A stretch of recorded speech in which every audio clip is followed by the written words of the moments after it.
ലൈംഗികാരോപണ വിവാദത്തിൽ ആറാടുകയാണ് കേരളത്തിലെ മാധ്യമങ്ങൾ. അതിനാകുമ്പോൾ കാഴ്ചക്കാർ കൂടും, റേറ്റിംഗും വർദ്ധിക്കും. എന്നാൽ പാലക്കാട്ട് മറ്റൊരു സംഭവം നടന്നിട്ടുണ്ട്. പാലക്കാട്ട് ക്യാമ്പ് ചെയ്ത് നിരന്തരം വാർത്തകൾ കൊടുത്തുകൊണ്ടിരിക്കുന്ന, വാർത്താ വിസ്ഫോടനവും പുതിയ കണ്ടെത്തലും ഒക്കെ നടത്തിക്കൊണ്ടിരിക്കുന്ന മാധ്യമങ്ങൾ പക്ഷേ പാലക്കാട്ട് നഗരത്തിലെ മറ്റൊരിടത്തേക്ക് ക്യാമറകളുമായി മാധ്യമപ്രവർത്തകർ ചെല്ലുന്നില്ല. മൈക്ക് ആരോടും അഭിപ്രായങ്ങൾ ചോദിക്കുന്നില്ല. സംഭവം നടന്ന സ്ഥലത്തിൻ്റെ സ്ഥിരീകരണവും അന്വേഷണവും അവിടെ നടക്കുന്നില്ല. സംഭവം ഏത് എന്ന് ചോദിച്ചാൽ എന്താണ് അതിൻ്റെ കാരണം എന്നും നമുക്ക് മനസ്സിലാകും. മറ്റൊന്നുമല്ല, പാലക്കാട്ട് RSS നിയന്ത്രണത്തിലുള്ള സ്കൂളിൽ ഒരു ബോംബ് പൊട്ടിയിരുന്നു. ആ സ്കൂളിൽ RSS ക്യാമ്പ് നടന്നിരുന്നു. ഈ RSS ക്യാമ്പ് നടന്ന സ്കൂളിൽ സൂക്ഷിച്ച ബോംബ് പൊട്ടി വിദ്യാർത്ഥി ഉൾപ്പെടെ 3 പേർക്ക് പരിക്കേറ്റ സംഭവം നമ്മുടെ മാധ്യമങ്ങൾക്ക് ഇന്ന് ഒറ്റവരി വാർത്ത എപ്പോഴെങ്കിലും ഒന്ന് മാത്രമാണ്. പ്രതിസ്ഥാനത്ത് RSS ആകുമ്പോൾ പറയാൻ മുട്ടിടിക്കുന്ന മാധ്യമങ്ങൾ ഈ വാർത്ത തമസ്കരിച്ചത് രാഹുൽ മാങ്കൂട്ടത്തിനെതിരെ ഉയർന്ന ആരോപണം ഉയർത്തിക്കാട്ടിയും നിരന്തര വാർത്തകൾ നൽകിയുമാണ്. വിഷയത്തിൽ എന്ത് സംഭവിച്ചു എന്ന് അന്വേഷിക്കാൻ ഏതെങ്കിലും ഒരു മാധ്യമപ്രവർത്തകൻ മൈക്കും ക്യാമറയുമായി ആ സ്ഥലത്ത് ചെന്ന് അന്വേഷണം നടത്തിയത് നമ്മളാരും കണ്ടിട്ടില്ല. വിഷയത്തിൽ പോലീസ് അന്വേഷണം ഇഴഞ്ഞു നീങ്ങുകയാണ്. ഈ വിഷയവും മാധ്യമങ്ങൾക്ക് വാർത്തയല്ല, ചർച്ചയല്ല. സാധാരണഗതിയിൽ ഇത്തരം വിഷയങ്ങൾ കേരളത്തിൽ തീപ്പരി വാർത്തകളും അന്തിച്ചർച്ചകളുമാണ്. പക്ഷേ ഇന്നും അന്തിച്ചർച്ചകളിൽ ഭരണവിരുദ്ധവും രാഷ്ട്രീയവും ചർച്ച ചെയ്യുമ്പോൾ ഒരു സ്കൂളിനകത്ത് RSSന്റെ ക്യാമ്പ് നടക്കുന്ന പ്രദേശത്തൊരു ബോംബ് പൊട്ടി ഒരു കുട്ടി ഉൾപ്പെടെ 3 പേർക്ക് അപകടം സംഭവിച്ചിട്ടും നമ്മുടെ മാധ്യമങ്ങൾക്ക് അത് വാർത്തയാകുന്നില്ലെങ്കിൽ മാധ്യമപ്രവർത്തകരെ, മാധ്യമ സ്ഥാപനങ്ങളെ, നിങ്ങളെ ഓർത്ത് ലജ്ജിക്കുകയാണ് കേരളം. മുഖ്യധാരാ വാർത്താ മാധ്യമങ്ങൾ തമസ്കരിക്കുന്ന വാർത്തയുടെ വാസ്തവം എന്താണ് എന്ന് മറ്റു പല അന്വേഷണങ്ങളും നടത്തിക്കൊണ്ടിരിക്കുമ്പോൾ വ്യക്തമാകുന്നുണ്ട്.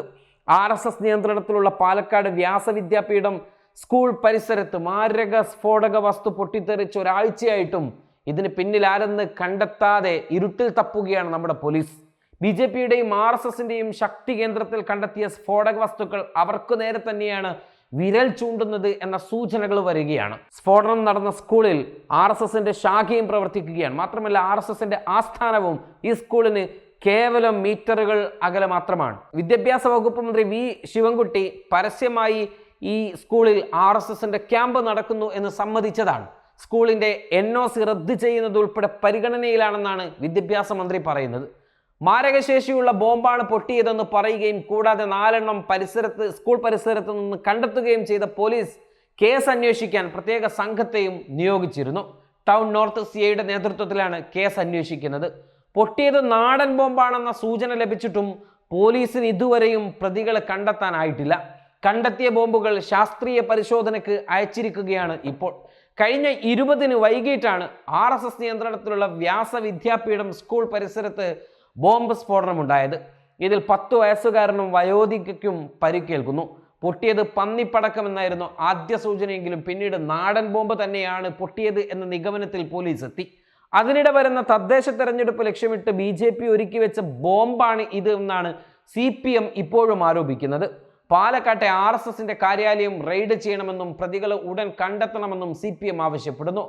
RSS കാര്യാലയങ്ങൾ ആയുധപ്പുരകളാണെന്ന് ജില്ലാ സെക്രട്ടറി EN സുരേഷ് ബാബുവും പറയുന്നു. സമാധാന അന്തരീക്ഷം തകർക്കുവാനുള്ള RSS ശ്രമത്തിന്റെ ഭാഗമാണ് ഇത്. വർഗീയ സംഘർഷം ലക്ഷ്യം വെച്ചുള്ള പല കാര്യങ്ങളും പാലക്കാട്ട് നടത്തിയിരുന്നുവെന്നും സുരേഷ് ബാബു പറയുന്നു. അതേസമയം വിഷയത്തിൽ മുഖ്യമന്ത്രിക്ക് പരാതി നൽകാൻ ഒരുങ്ങുകയാണ് കോൺഗ്രസ് ചെയ്യുന്നത്. അങ്ങനെയൊക്കെയാണെങ്കിലും ഈ സ്കൂളിനകത്തേക്ക് അല്ലെങ്കിൽ ഈ ഒരു കേന്ദ്രവുമായി ബന്ധപ്പെട്ട ഈ ഒരു സ്ഥലത്തേക്ക് ചെന്നൊന്ന് അന്വേഷിക്കാൻ നമ്മുടെ മാധ്യമങ്ങൾക്ക് ഇപ്പോഴും കഴിയാതെ പോകുന്നത് എന്തുകൊണ്ടാണ് എന്നതിൽ നമുക്കൊക്കെ കൗതുകം കൂറുകയാണ്. Waytonikah.com, the exclusive Muslim matrimonial site.